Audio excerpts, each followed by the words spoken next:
우리의 영혼을 잘되게 하시고 범사의 형통함과 강건함을 주시는 귀한 선물이 우리 가운데 지금 부어지고 있는 줄 믿습니다.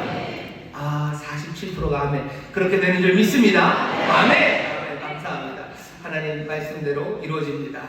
오늘 우리에게 주시는 말씀은요, 예레미야서 45장 1절부터 5절까지 말씀이고, 설교의 제목은 힘들고 평범하게 살아요입니다. 힘들고 평범하게 살아요. 우리가 그렇게 살죠. 힘들게들 사십니다. 그리고 대부분은 평범하게 사십니다. 성경 필사도 하시고 일기도 쓰시지만 노벨상은 못 받으셨을 겁니다. 인생이 상 못 받을 거면 그냥 대충 편하게 살았으면 좋겠는데 그렇게 편하게 사는 것도 아닙니다. 우리가 실패하고 죄 짓고 막 그렇게 파란만장하게만 사는 것은 아닙니다. 그냥 힘들고 평범하게 사는 것 같습니다. 예기치 않은 일들이 우리의 삶을 이렇게 저렇게 방향을 흩어놔서요, 내가 기대했던 나의 모습 그리고 지금 살고 있는 나의 삶이 그렇게 연결이 되어 있지 않은 것, 그것이 우리의 삶입니다. 그냥 인생이 그런가 보다 싶기도 하지만 사실은 예수 믿는 사람들은 더더군다나 그렇습니다. 예수 믿는 사람들은 내가 꿈꾸던 것과 내 현실이 딱딱 맞아 떨어질 것 같죠? 그럴 리가요.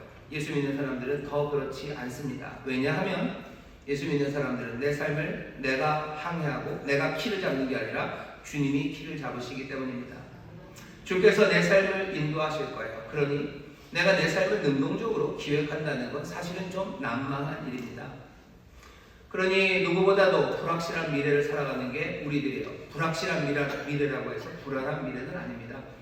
하나님께서 우리에게 은혜를 베푸시고 주님이 인도하심을 믿기에 불안하지는 않아요. 그러나 불확실한 미래를 우리가 살아갑니다. 우리는 그리고 그 삶에 우리의 생명, 우리의 모든 것들을 집어던지며 그렇게 살아갑니다. 우리가 늘 실패하고 죄짓는 그런 사람들은 아니어도요, 어쩌면 내 생각대로 안 되는 그런 세상을 살아가죠. 힘들고 어차피 어렵게 했으면 뭔가 큰 일을 이루었으면 좋겠는데 그것도 아니고, 뭔가 큰 일을 못 이룰 거면 그냥 조용히 살았으면 좋겠는데 그것도 아니에요. 대부분은 오늘 설교 그대로 힘들고 어렵고 슬프고, 오늘 바룩이 말하는 것처럼 하나님께서 우리의 삶에 고통의 슬픔을 더하시고 그래서 탄식과 평안함이 없게 하는 그런 삶을 살아갑니다. 오늘 우리가 읽는 말씀을 통해서요, 정말 우리처럼 살아가는 사람, 힘들고 하지만 큰 일도 제대로 이루지 못하는 그런 사람을 만날 겁니다. 하나님이 이 사람에 대해서 대답을 해주셔요. 이런 사람이 마음에 갖고 있는 질문에 하나님이 대답을 해주십니다. 놀랍게도 이 대답은 하나님이 먼저 시작하셔요. 이 사람이 묻지 않아요. 바룩이 묻지 않아요. 하지만 하나님이 먼저 들으시고 그 마음을 살피시고 대답하십니다. 오늘 이 자리에 나오면서 여러분들이 이 질문에 하나님이 대답해 주시기를 기대하며 나오신 분들은 많지 않을지 몰라요. 하지만 바룩에게 하나님이 먼저 그 질문을 끌어내시고 그리고 대답해 주신 것처럼 오늘 어쩌면 여러분들이 품었던 그리고 가지고 있던 가라앉았던, 왜 내 인생은 이렇게 힘들기만 하고 별 다른 성취가 없을까라는 그 질문, 그 상황에 대해서 오늘 주님이 대답해 주십니다. 귀 기울여 들으시고 주께서 우리에게 하시는 말씀을 들을 수 있도록 성령님이 도와주실 줄 믿습니다. 오늘 우리가 만나는 사람 이름은 바룩입니다. 바둑이 아니고요, 바룩입니다. 바룩이라는 사람은 예레미야 여러 곳에 나와요. 하지만 예레미야 같은 사람은 아닙니다. 오늘 45장 1절을 보면 이렇게 되어 있죠. 유다 왕 요시야의 아들 여호야김 제4년에 네리야의 아들 바룩이 예레미야의 구전대로 이 모든 말을 책에 기록하니라. 예레미야가 말한 것들을요, 바룩이 다 책에 기록합니다. 예레미야가 얼마나 많이 말했냐면요, 23년입니다. 왜냐하면 예레미야가 처음 하나님의 영이 임해서 말씀을 전하기 시작한 게 요시야, 그 유명한 요시야 왕 13년이에요. 요시야 왕 13년이면 BC로 한 628년쯤 됩니다. 그러니 지금부터 거의 한 2650년 전 요시야 왕 13년에 예레미야에게 하나님의 말씀이 있네요. 근데 오늘 우리가 읽은 본문은요, 그 요시야의 아들 여호야김 4년입니다. 이때는 BC 605년이에요. 그러니 23년입니다. 23년간 예레미야가 하나님의 말씀을 전합니다. 매일 말한 건 아닐 거예요. 하나님의 말씀이 임하고 예레미야는 그것을 23년을 전했어요. 그 모든 투전, 입으로 전한 것을 바룩이 적어냅니다. 그게 오늘 앞에 1절이 설명하는 바예요. 상황은 그렇죠. 이 일을 하는 바룩은 누구냐면요, 어떤 사람이냐, 네리야의 아들이래요. 네리야의 아들이라고 그렇게 설명하는 걸 보면 네리야라는 바룩의 아버지는요, 사회적인 지위가 대단했던 사람 같습니다. 그냥 누구의 아들이에요. 그냥 누구라고 그러면 알만한 사람인 거죠. 네리야는 아마도 왕궁, 왕족과 관련되어 있는 사람일 거고요.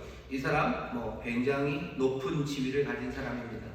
네리야의 아들 바룩이에요.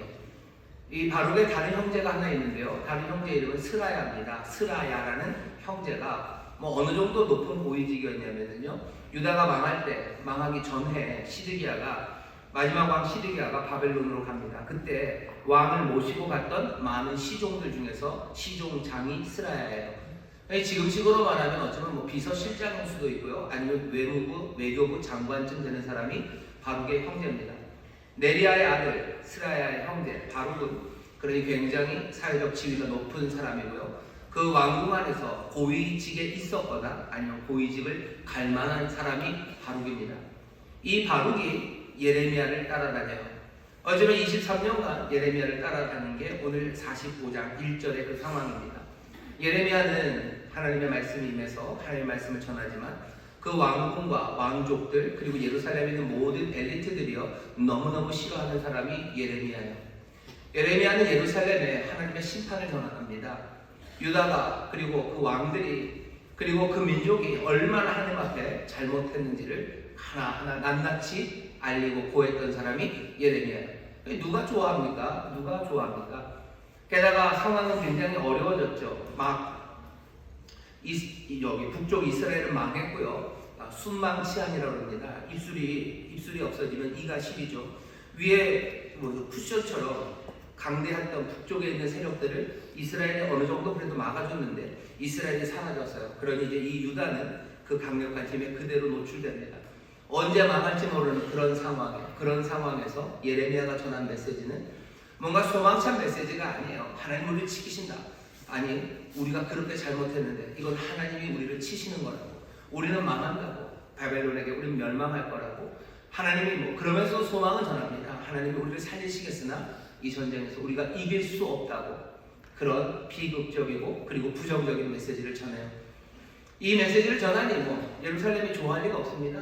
다 민족의 반역자죠. 민족의 반역자. 그 이야기를 듣는 사람이 예레미야예요. 바룩은 이 예레미야를 따릅니다. 바룩이 보았을 때는 예레미야가 참 선지자예요. 다른 선지자라고 말하는 사람들, 예루살렘의 소망을 말하고 하나님의 회복을 말하는 사람들은 몽땅 다 거짓말장이었던 것 같아요. 그러니 바룩은 예레미야를 따릅니다. 예레미야를 따르는 선택, 어쩌면 23년간의 예레미야를 따르며 그 얘기를 들어요. 이야기를 듣는데 그렇게 즐겁지는 않죠. 한 개도 소망은 없어요. 그냥 하나님의 깨어진 마음, 이 백성들의 이 죄악된 것, 그리고 하나님이 이 모든 것들을 다 때리시고 부수시고 뽑으시고 다 태우실 거라는 이야기를 23년을 바룩이 듣습니다. 그렇게 따라가며 살았던 사람이 바룩입니다. 자, 이 바룩에게 이제 하나님께서 예레미야를 통해서 주어진 사명은 예레미야가 지난 23년 동안 했던 말들을 두루마리에다 다 적으래요. 지금처럼 무슨 레코드가 있는 게 아니죠. 녹음기가 있는 게 아닙니다. 그 말씀들을 하나하나 다 기억해놨어요. 어떻게 그럽니까? 바룩은 그런 능력이 있는 사람이에요. 서기관입니다. 고위직을 할 수도 있고요. 바룩은 서기관이에요. 특별한 재능, 훈련, 듣고 적는 것, 그것에 훈련된 사람이에요. 23년간 들었던 그 가슴 아픈 이야기들, 그 절절한 이야기들, 그냥 눈물이 쏟아지는 이야기들을요, 하나하나 이제 바룩이 적어내야 됩니다. 두루마리 양피지에다가 먹으로 하나하나 써 내려가야 되는 거예요. 바로 그 시간에 여호와께서 예레미야에게 말씀을 전합니다. 바룩에게 가서 이 이야기를 하래요. 바룩에게 가서 이 이야기를 하랍니다. 바룩의 마음에 있는 것, 그리고 바룩이 말한 것 하나님이 들으셨어요. 하나님이 바룩에 무슨 이야기를 들었냐면요, 바룩이 이렇게 얘기했답니다. 3절 보시면 네가 일찍 말하기를 슬프다, 여호와께서 나의 고통에 슬픔을 더하셨으니 나는 나의 탄식으로 피곤하여 평안치 못하다 하도다. 하나님이 그 말씀 들으셨다는 거예요. 또 하나님께서 바룩의 마음을 보셨어요. 바룩의 마음에 뭐가 있었냐면요, 이런 마음이 있었습니다. 5절 보면 네가 너를 위하여 대사를 경영하느냐. 바룩이 그 마음에 뭔가 대사를 경영하는, 뭔가 큰 일을 꿈꾸고 있어요. 그거 이뤘으면 좋겠다라는 생각이 바룩에게 있었다는 거죠. 하나님이 바울의 말을 들으시고 바룩의 마음을 살피시고 예레미야를 통해서 하나님의 뜻을 전합니다. 그게 오늘 우리가 읽은 말씀입니다. 바룩은 지금 하나님이 그 말씀을 쓰라는 이야기를 듣고요, 지금 여기 보면 슬퍼요. 왜? 하나님이 고통에 슬픔을 더하셨어요. 하나님의 심판, 이스라엘의 죄악, 그 죄악을 23년간 듣는 것도 어려웠는데요, 그것들을 이제 기록하랍니다. 그 기록은 힘든 일이에요. 가슴 아픈 일입니다. 들었던 것들을 하나하나 써내려가는 그 아픔들, 이스라엘의 잘못이에요. 그리고 하나님의 심판입니다. 그 이스라엘에는 자기가 빠져있는 게 아니에요. 자기의 잘못이에요. 그 자기의 삶을 때리시는 하나님의 말씀이에요.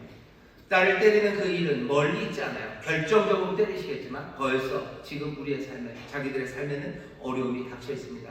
바룩은 지금 그 앞에서 어쩔 줄을 모르는 거죠. 고통에 슬픔을 더하시고 나와 하여금 탄식하게 하시고 피곤하게 하시고 평안치 않게 하셨어요. 여호와가 나를 그렇게 만드셨죠. 나를 그렇게 몰아가시죠. 나는 그런 세상을 살아간다고 지금 말하고 있습니다. 하나님 앞에 한 말이에요. 하나님 앞에 직접 기도하진 않았어요. 하지만 하나님이 바룩의 말을 들으셔요. 지난 금요일에 설교를 했는데요, 내 귀에 너희 말이 들린 대로라고 하셨어요. 우리의 말을 하나님이 들으십니다. 예레미야의 말만 들으시는 건 아니에요. 바룩의 말을 하나님이 들으셔요. 바룩의 슬픔과 그리고 고통에 대해서 하나님이 들으십니다. 그리고는 대답하십니다. 대답이 어떻게 되는지 보세요. 3절 다시 읽겠습니다. 네가 일찍 말하기를 슬프다. 여호와께서 나의 고통에 슬픔을 더하셨으니 나는 나의 탄식으로 피곤하여 평안치 못하다 하도다 하셨고, 또 내게 이르기를 너는 그에게 이르라. 하나님이 예레미야에게 시키신 거예요. 바룩에게 말하래요. 이것도 묘하죠. 그냥 직접 얘기하시지, 직접 얘기하지 않으셨어요. 예레미야를 통해서 말합니다. 왜? 바룩은 평범한 사람이라 그래요. 바룩이 하나님의 말씀을 직접 들었으면 선지자였고요, 바룩은 선지자 아닙니다. 그냥 예레미야를 통해서 들을 뿐이에요. 이 예레미야의 말을, 이 구전을 글로 적어라. 이것도 뭐 하늘에서부터 뭔가 계시로 오고 하나님의 말씀이 들렸으면 몰랐는데 그런 거 없습니다. 그냥 예레미야가 불러서 바룩에게 쓰라고 얘기했을 뿐이에요. 자, 이 슬픈 사람에게 뭐라고 얘기하십니까? 너는 그에게 이르라. 여호와께서 이같이 말씀하시기를, 보라, 나는 나의 세운 것을 헐기도 하며 나의 심은 것을 뽑기도 하나니 온 땅에 이러하거늘. 슬프고 아파하는 사람에게 하나님이 이 말을 전하랍니다. 슬프고 아파하는 사람에게 하나님이 하시는 말은 이 말씀이에요. 나는 세운 것을 헐기도 하고 내가 심은 것을 뽑기도 합니다. 어떻게 들리십니까? 하나님이 세우시기도 하고 헐기도 하세요. 심기도 하고 뽑기도 하세요. 우리가 처음 듣게 되는 느낌은 뭐냐면, 하나님이 주권적이시구나. 우리를 아프게 하고 우리에게 고통의 슬픔을 더하게 하시고 우리를 평안하지 못하게 하시는 것, 이건 하나님이 하시는 일이에요. 하나님이 하시는 일, 하나님이 주권적으로 하는 일, 그건 우리가 어쩔 수가 없구나 라고 생각할 수 있어요. 하지만 하나님이 지금 그렇게 얘기하시는 것만은 아닙니다. 세운 것을 헐기하셔요. 심은 것을 뽑으십니다. 하나님의 주권은 분명해요. 하지만 하나님이 전하려고 하시는 것, 나는 주권의 하나님, 내 뜻대로 내 뜻을 이룬다 라는 얘기를 하시려는 건 아니죠. 그 밑에 깔려있는 건 하나님의 아픔입니다. 하나님은 지금 여기서 자신의 아픔을 얘기하고 계셔요. 하나님이 세우신 겁니다. 그걸 하나님이 허시는 거예요. 주권만 얘기하는 겁니까? 아니죠. 슬픔이죠. 가슴 아픔이죠.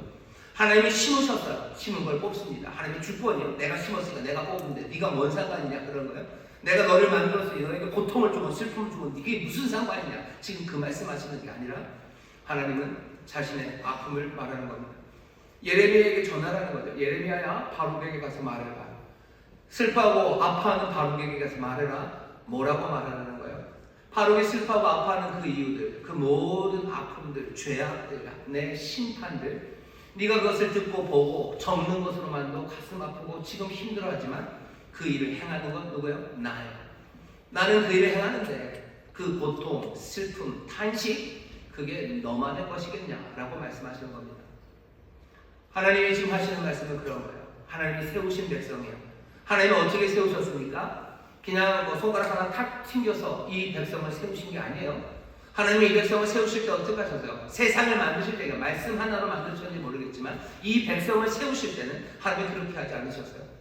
노예로 살아갔던 그 사람들의 신음을 들으시고 하나님께서 능력의 팔을 드시고 그들에게로 내려오셨어요. 이 사람들을 애굽에서 건져내시고 그 홍해를 건너게 하시고 광야 그곳을 어쩌면 찢고 복구하며 그 길을 함께 걸어오신 거예요.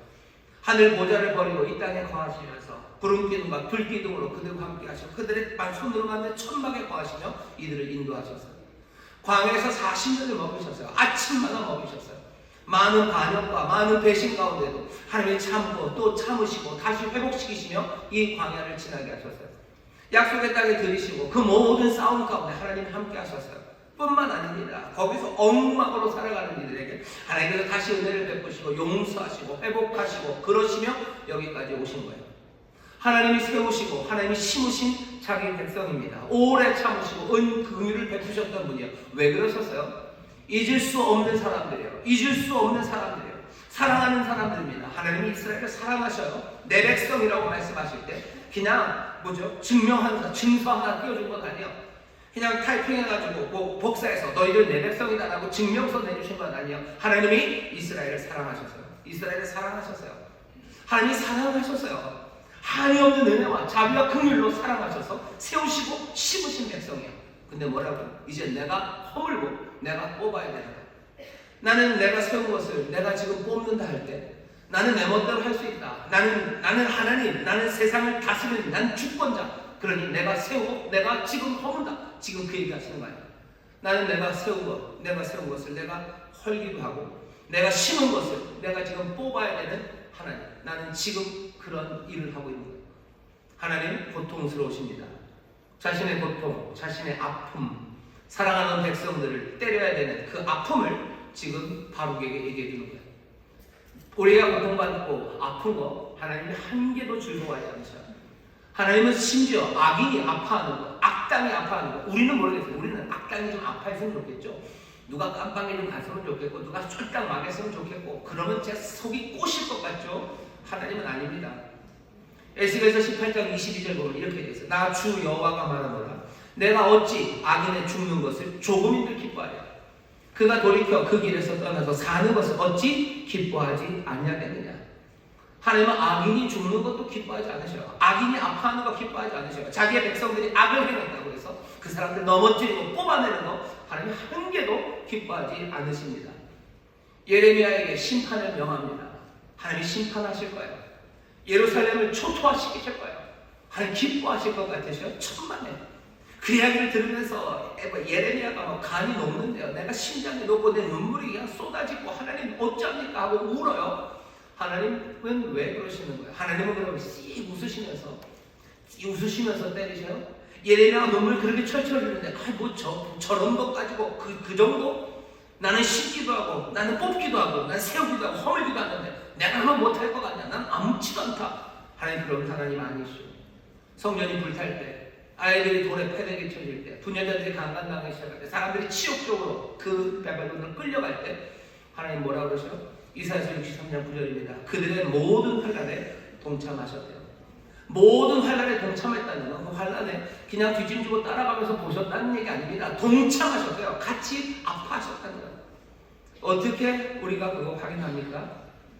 하나님이 그렇겠습니까? 하나님 인간의 죄, 그 아픔에 동참하십니까?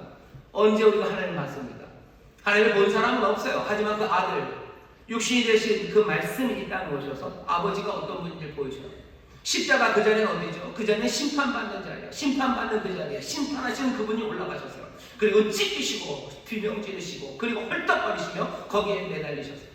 하나님이 우리의 고난의 자리에 동참하지 않으신다면 아니요, 아파하십니다. 엄청나게 아파하셔요. 내 인생이 힘들죠. 내 인생이 힘들죠. 하나님이 뭐라고 지금 얘기하시는 거예요? 하나님 왜 내 고통에 슬픔을 더하셔서 나로 탄식하게 하시고 나로 지치게 하시고 나로 평안이 없게 하십니까? 라는 그 관계 이야기예요. 왜 23년간 이 일을 내가 감당하면서 내가 왜 아파야 됩니까? 내가 공식으로 나갔으면 괜찮았을지도 모르는데 왜 이렇게 내가 아픕니까? 라는 그 바룩의 말에 하나님이 오셔서 대답하시는 거예요. 그냥 묻지도 않았어요. 대답해달라고 하지도 않았어요. 하지만 하나님은 오셔서 얘기하십니다. 왜? 어쩌면 바룩을 위해서, 그리고 오늘 우리를 위해서 오셔서 말씀하시는 거예요. 뭐라고? 너희들 아픈 가운데 내가 아프다고 말씀해요. 내가 아프다. 내가 아프다. 나도 아프다라고 말씀하시는 거예요. 나도 아프다. 십자가. 우리의 모든 고통에 동참하시는 것에 대한 분명한 증거의 그자. 그러니 우리가 뭐라고 얘기합니까? 십자가 그 앞에 나가서 내 모든 짐을 내려놔요. 내 모든 슬픔이 사라진 건 아닙니다. 십자가 앞에서 나도 우는 거죠. 십자가 앞에 나가서 배시시 사람들이 웃습니까? 아니요. 그렇지는 않아요. 내가 얻어맞을 때가 있어요. 엄마가 나를 때려서 막 웁니다. 울어요. 근데 이상하게 어느 날은요, 엄마가 막 울어요. 서름에 못 받쳐서 우시는 건지 뭔지 모르겠어요. 하지만 그냥 나를 때려놓고 엄마가 웁니다. 그러면 아이는 어떻게 될 것 같으세요? 아이는 어디선가 이 슬픔은 내 이 아픔은, 이 고통은, 이 평안하지 않으면요, 그냥 어머니의 그 눈물, 그 고통, 아픔 안으로 그냥 쓱 들어가요. 그런다고 해서 내가 배시시 웃는 건 아닙니다. 나도 울죠. 엄마가 우니 나도 웁니다. 하지만 그 슬픔과 고통은 뭔가 다른 게 되어가요. 오늘 하나님께서 우리 고통의 슬픔을 더하시고 우리의 삶을 힘들게 만드시는데, 오셔서 우리를 위로하셔서요, 깔깔 웃게 하셨으면 좋겠는데 바룩을 보니 그렇지 않습니다. 오셔서 하시는 말씀이에요. 나 심은 나는 뽑고 세운 내가 지금 허무는 거예요. 우리를 아프게 하실 때 하나님이 아프게 하신 거죠. 누가 아프게 했겠습니까? 누가 하나님의 사랑하심을 받는 자들을 아프게 합니까? 하나님 우리를 아프게 하셨어요. 하지만 하나님 뭐라고 얘기하시는 거예요? 나 아프다 라고 말씀하시는 거예요. 우리의 모든 아픔을 십자가 앞으로, 하나님 당신의 아픔 안으로 가지고 들어오라고 얘기하시는 거예요. 그게 오늘 바룩에게, 그리고 우리에게 주시는 말씀입니다. 우리의 삶에 하나님의 고통과 슬픔을 더하실 때가 있어요. 우리의 고통의 슬픔을 더하시고, 그래서 우리를 탄식하게 하시고 지쳐가게 하시고 우리를 평안 없게 하시는데, 하나님의 대답은 십자가 앞으로 나오라는 거예요. 우리의 모든 짐을 다 지고 고통과 아픔을 지고 십자가 앞에 나오라고. 거기 오면 십자가에서 예수님이 나오셔서 간질간질 해주셔요? 아니, 그냥 그 아픔 안으로 들어오라고 말씀하십니다. 우리가 주께로 갑니다. 거기서 끝은 아니에요. 바룩이 갖고 있는 마음의 생각은 슬픔. 그러니 다음 생각이 나죠. 내가 잘못 온 건 아닌가. 괜히 예레미야를 따라온 거예요. 내가 순간의 선택에 10년을 좌우한다는 금성의 광고를 봤었어야 되는데, 이건 10년이 아니라 23년, 아니 평생을 내 삶을 이렇게 만든 거죠. 지금이라도 내가 예레미야를 버리고 내가 고위직으로 갈 수도 있어요. 여전히 내 아버지는 네리하고 내 형 스라야는, 형인지 동생인지 스라야는 왕궁에 있어요. 하지만 어찌할 바를 모르는 자신의 야망, 어쩌면 대사, 그것을 생각해 볼 수밖에 없죠. 슬픔은 많고 고통은 많고 다른 길은 있고 뭔가 훨씬 이거보다 굉장한 일을 난 할 수 있다는 생각, 그 생각이 바룩에게 있습니다. 하나님이 그것을 아셔요. 그리고 뭐라고 대답하십니까? 5절 보시면, 네가 너를 위하여 대사를 경영하느냐? 하나님의 대답은 그것을 경영하지 말라. 보라, 내가 모든 육체에 재앙을 내리리라. 그러나 너의 가는 모든 곳에서는 내가 너로 생명 얻기를 노량물 얻는 것 같게 하리라. 여호와의 말이라 하셨느니라. 5절의 대답은 뭡니까? 대답은 이런 식이죠. 바로 네가 너를 위해서 뭔가 큰 일을 하고 싶냐? 하나님의 대답입니다. 하나님의 대답을 내려, 그거 하지 말아라. 너무 간단하죠? 하지 말랍니다. 그런 야망을 가질 때가 아니래요. 지금은 심판할 때예요. 하나님 하시는 말씀입니다.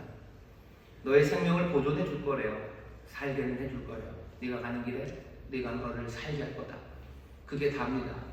이게 위로가 되냐? 라고 물으시는 것 같아요. 이 정도면 됐냐? 라고 물으시는 것 같아요. 여기에 대해서 바룩의 대답은 없습니다. 하지만 말은 없어도 바룩이 하는 일을 보면 바룩은 이 말을 알아들은 것 같아요. 바룩은 이 말을 알아듣습니다. 나라가 멸망하는데 무슨 바룩이 다른 꿈을 꾸는 것, 그건 사실은 합당치 않죠. 인간의 반역과 하나님의 심판이 임박한 이 시대에 개인적인 야망, 내가 뭔가를 이루려는 것, 그것은 아무것도 아닌 것인 것처럼 보입니다. 그러면 우리는 뭔가 열정 없이 삽니까? 그럴 리가요. 경건한 야망을 가지시고 그리고 맡아진 일에 최선을 다해서 뜨겁게 비전을 품고 살아가는 거 그거 좋습니다. 하지만 그것들이 정말로 하나님 나라와 하나님을 위한 것인지 물어봐야 돼요. 5절에 보면 그렇게 되죠. 하나님이 그렇게 물으십니다. 네가 너를 위하여 대사를 경영하느냐? 바로 너는 너를 위하여, 너를 위해서 야망, 너를 위한 야망, 그 야망이 있니? 하나님의 대답, 그거 하지 말아라 라고 말씀하시는 거예요. 우리에게 뭔가 야망 아니면 열정으로 또 쫓아갈 뭔가가 있는 건 중요해요. 하지만 그게 나를 위해서라면 하나님 하지 말랍니다. 그냥 아주 명확해요. 그냥 분명합니다. 여기 오늘 우리에게 주시는 말씀이에요. 여러분들 중에서도 저도 마찬가지입니다. 나를 위한 야망이 있으니까 하나님 그거 버리래요. 왜? 지금은 하나님의 나라가 임할 때예요. 하나님의 나라가 임하고 하나님의 뜻이 이루어지기를 우리는 기도하며 살아요. 예수님 그러시고 아버지의 뜻이 하늘에서 이루어진 것처럼 이 땅에서 이루어지기를 기도하래요. 그 기도 안에는 내 뜻을, 내 야망을 이루시다는 이야기는 1점도 없습니다. 산상순의 설교도 마찬가지예요. 그의 나라와 그의 의를 구하라고 얘기하셔. 구하라, 문을 두드리라, 찾아라. 거기에 우리는 네 야망을 구하라. 너를 위한 사람들에게 인정받기 위해서 뭔가를 구해라. 그럼 주시겠다라고 읽고 싶지만 아무리 그렇게 읽으려고 해도 거기에 그 글자가 떠오르지는 않을 거예요. 계속해서 보다 보면 앞에 그의 나라와 그 의를 구하라는 말씀 드리고 너희가 계속해서 기도해야 될 것은 아버지의 뜻이 이루어지기를 위해서 기도하라는 그 기도만이 보일 뿐이지 네 야망을 위해서, 너는 네 야망을 위해서 네가 인정받고 네가 신분 상승하고 네가 뭔가를 출세하고 얻기 위해서 야망을 가져라 하는 이야기는 없습니다. 없어요. 그거요 조용해지잖아요. 조용해지잖아요. 위대한 거, 큰일. 사람들은 왜 그런 야망이 있죠? 인정받고 싶어서입니다. 평범한 거, 그거는 뭔가 어떻게 받아들이기가 어려워요. 어디서 봤는데 마돈나가 그랬대요. 마돈나, 바로 그 마돈나입니다. 라이프 버진한 그 마돈나인데 평범함에 대한 거요. 아주 아찔한 두려움이 돼요. 자기는 그냥 평범하다는 것 자체가 뭐 내가 나를 평범하다고 생각하든지 사람들이 나를 평범하다고 생각한다는 그 생각만 해도 아찔하대요. 평범함에 대한 아찔한 두려움. 마돈나가 그런 이야기합니다. 마돈나만 그런 건 아니에요. 우리도 그렇죠. 평범해지지 않으니까 이상하게 썰렁한 농담하고 뭐 말도 안 되는 일들도 하고 뭔가 사람들이 부러워할 만한 뭔가를 해야 된다고 그렇게 생각합니다. 인정받기 위한 거죠. 나를 위하여 야망을 가져. 하나님은 오늘 바로에게 그냥 단칼에 얘기하십니다. 바로 네가 너를 위하여 대사를 야망을 가졌니? 그러면 하나님은 하지 말아라. 그거 경영하지 말아라. 그거 하지 말래요. 그러면 그냥 교회 일 해야 되는군요. 아니요, 그것도 아니에요. 교회 일, 소위 말하는 목회, 하나님의 사역 이런 것에도 마찬가지예요. 그런 것도 야망을 갖고 하는 사람이 있습니다. 자기를 위한 야망이요. 사람들이 그렇게 기도하죠. 그렇게 기도하는 목사님들이 있나 모르겠는데 그렇게 기도해요. 주님, 주님을 위해서 크게 나를 사용해달라고. 성모님들이 목사님들을 위해서 기도해요. 뭐라 그러냐면 큰 종 되게 해달라고. 큰 종 되게 해달라고. 왜 그런 거죠? 큰 종 되면 뭐죠? 거기에 뭔가 자기를 위한 야망, 인정받는 것, 뭔가 상승, 뭔가 뛰어남 그런 것들이 담겨져 있다면 큰 종이 되게 하는 기도, 하나님 거기에 대해서 뭐랄까? 그 기도 하지 말아라 라고 하시는 거죠. 목사님들이 제일 많이 기도하는 것 중에 하나가 저도 마찬가지입니다만 설교를 잘했으면 좋겠어요. 목사님, 하나님 설교를 잘하게 해주세요. 진짜 잘하게 해주세요. 감히 말을 못하지만 누구처럼 잘하게 해주세요. 이렇게 기도를 합니다. 거기도 마찬가지예요. 뭘 위해서? 설교를 잘해서 뭘 하려고? 내 이름이 사람들에게 인정받고 싶은 거예요? 성도들한테 인정받고 싶은 거예요? 장로님들한테 인정받고 싶은 거예요? 아니면 아주 청년들한테, 아니면 교회 인텔리들한테, 아니면 아주 전국적으로 인정을 받고 싶은 거예요? 그렇다면 그 기도 하지 말아야죠. 그런 거 하지 말아야 돼요. 설교를 잘하고 싶어요. 신의 능력을 받고 싶어요. 왜? 뭘 위해서? 너를 위해서? 그렇다면 그 야망은 버리라는 거예요. 바로 하나님 말씀하십니다. 네가 너를 위해서 대사를 경영하려고 경영하지 말아라. 경영하지 말아라. 말씀합니다.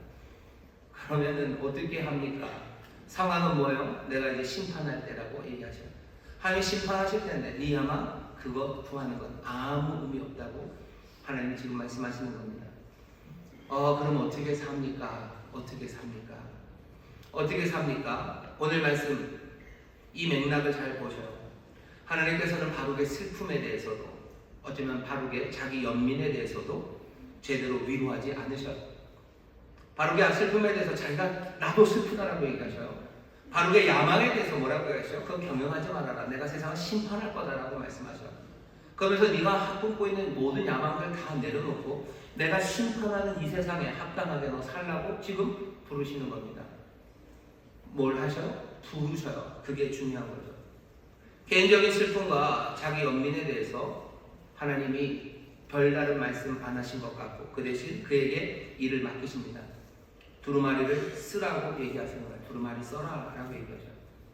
슬픔이 있는데 십자가 앞에 나와서 아프신 하나님 앞에 같이 아파하면서도요, 내 야망도 아닌 그 일을 하라고, 이 심판에 합당한 일을 하라고 부르시는 거예요.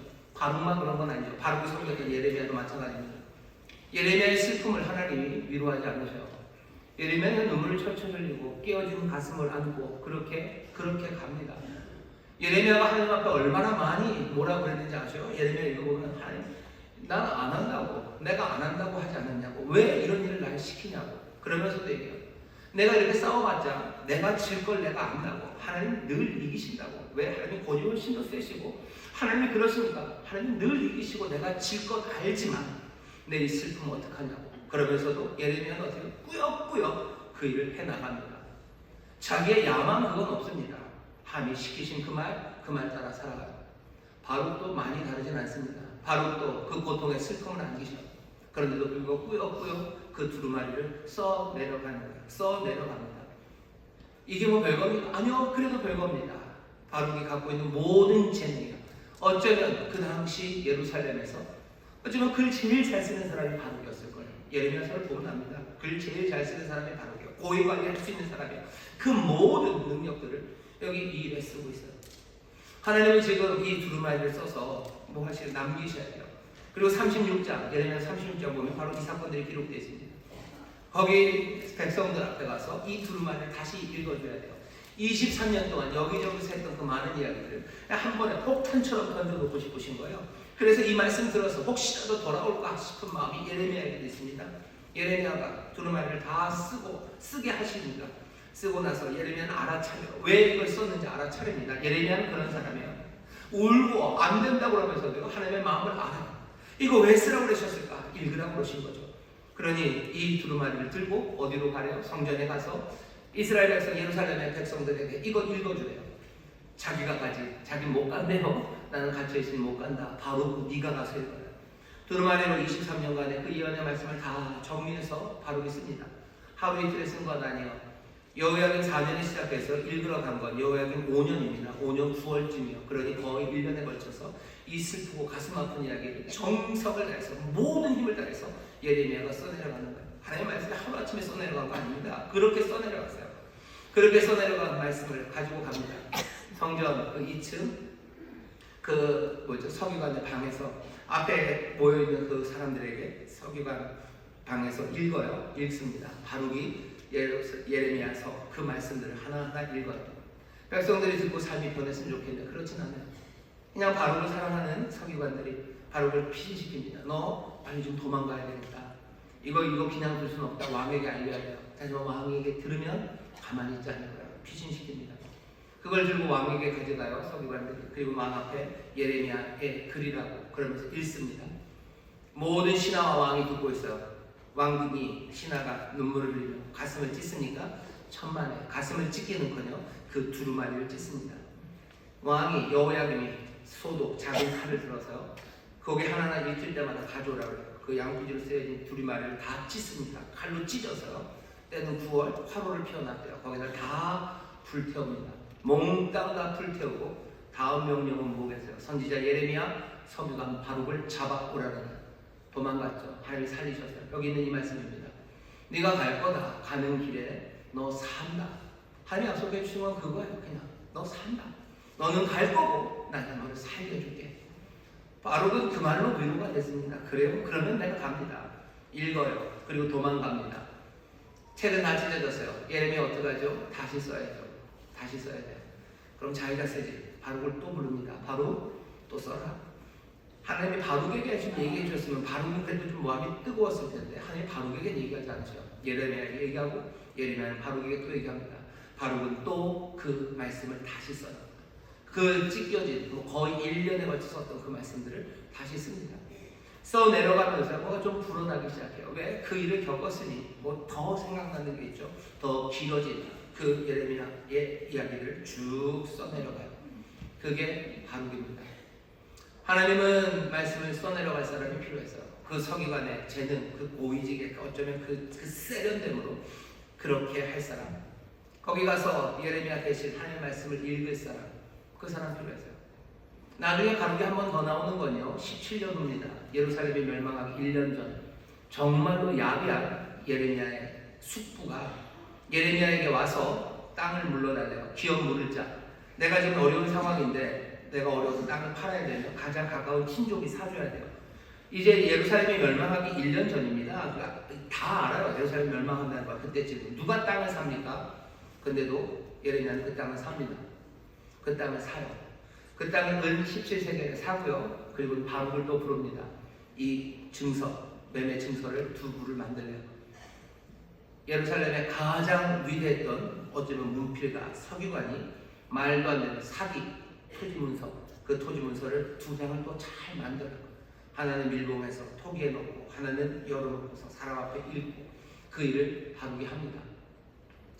하나님이 주신 모든 재능을 바룩은 몽땅 다 쓰고 있어요. 하지만 뭔가 대사와 야망을 이루는 데 쓰지는 않아요. 그냥 하나님의 심판의 일에, 하나님의 뜻이 이루어지는 그 일에 바룩은 그 일을 사용합니다. 평범한 삶이죠. 결국 예레미야와 함께 예루살렘 멸망되고 한 2, 3년 후에 애국으로 끌려가요. 거기서 죽겠죠. 그게 끝입니다. 그곳에서 아마 우리가 읽은 예레미야서를 마지막 정리를 했을 겁니다. 그게 바룩의 삶이었어요.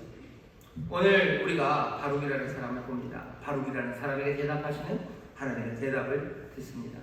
우리의 모든 불안과 우리의 모든 슬픔들, 우리의 모든 힘든 것들 하나님이 아셔. 그리고 거기에 대해서 대답하십니다. 뭐라고 대답하셔? 십자가 앞으로 갖고 나오라고 대답하셔. 나도 아프다. 우리의 아픔 가운데 하나님이 아프셔. 그것으로 내 모든 아픔이 다 눈 녹듯이 사라지는 건 아닙니다. 하지만 내 슬픔은 달라지는 거예요. 내 눈물은 달라지는 거죠. 그것들을 끌어안고 예레미야처럼 바룩처럼 어쩌면 하나님이 맡기신 그 일을 향하여 한 걸음 한 걸음 갑니다. 내 야망 위해서가 아니라 하나님의 나라와 그 뜻을 위해서 임하시는 하나님의 그 나라에 합당하게 내 모든 재능과 내 모든 훈련을 사용하실 걸 기대하며 한 걸음 한 걸음 평범해도 그 길을 살아갑니다. 하나님은 위대한 삶도 필요해요. 하지만 바룩 같은 삶 필요합니다. 다니엘같이 놀라운 기적과 환상을 가득 보는 사람뿐만 아니라 여기 가진 모든 재능으로 슬픔을 안고 평범하게 그러나 가라고 하신 그 길을 걸어가는 사람들, 그 사람들 필요합니다. 힘들고도 어쩌면 평범하게 사는 삶, 그 삶이 오늘 이 바룩의 삶이고 이 바룩의 삶을 하나님은 보시고 지키시고 인도하시고 하나님 사용하시는 거예요. 하나님이 사용하셔요. 하나님이 사용하신다는 건 뭐죠? 우리를 인정하시는 겁니다. 우리가 야망을 갖는 건 인정받기 위한 거예요. 근데 하나님은 우리의 슬픔 그리고 우리 어떤 평범한 가운데도 우리를 인정하시는 거예요. 우리를 대장부로 인정하시는 거예요. 슬픔을 가지고도 나올 거라고 믿으시는 거예요. 모든 재능과 능력을 가지고도 그 평범한 일에 가라고 하는 그 일에 나오실 것을 나갈 것을 하나님이 인정하시는 거예요. 아들이니 가겠죠. 대장군이 그 일을 하겠죠. 세상은 우리를 향해 뭐라 할지 몰라도 슬픔 가득한 평범함으로 주를 따르는 사람들 그들에게 오라고 하시는 하나님은 우리를 인정하시는 겁니다. 세상의 인정 그건 중요해요. 하나님이 우리를 인정하시니 힘들고도 평범한 삶으로 우리를 부르시는 거예요. 아니 힘들고 평범한 삶이어도 하나님이 우리를 부르시는 겁니다. 우리는 부름받은 사람이에요. 우리는 십자가 앞에서 내가 가진 모든 제 놈으로 주를 따를 겁니다. 세상이 볼 때는 평범해 보이고 내 야망과는 다른 길일지 몰라요. 어차피 우리의 삶은 우리의 마음대로 가기는 틀렸어요. 우리의 인생의 끝날에서 우리의 모든 슬픔을 다 사라지게 하실 겁니다. 그날 계시록 21장에 보면 우리의 모든 눈물을 닦으시고 거기는 더 이상 곡하는 것이나 아프고 하는 것, 애통하는 것 그것이 없는 날 그날을 주실 거예요. 하지만 그날 새하늘과 새 땅이 오는 그날까지 우리를 십자가 앞에서 우리의 슬픔을 주의 슬픔과 함께 끌어안고 정말로 주가 우리에게 맡기신 그 길이 나를 살린다 하시니 내가 살아있는 동안 내가 이 산자의 땅에 거하는 동안 내 모든 재능과 내 모든 훈련으로 하며 나를 위해서 나는 주님을 위해서 삽니다. 나를 위해서 사는 야망 그 모든 야망은 다 죄예요. 왜? 하나님의 나라는 임하고 하나님의 뜻이 이루어지기 때문입니다. 이 삶을 우리에게 주셨어요. 예수 그리스도, 우리 주님이 어떻게 사셨나 보시는데요. 주님이 이 땅에 사실 때 슬픔 그리고 눈물을 안고 사셨어요.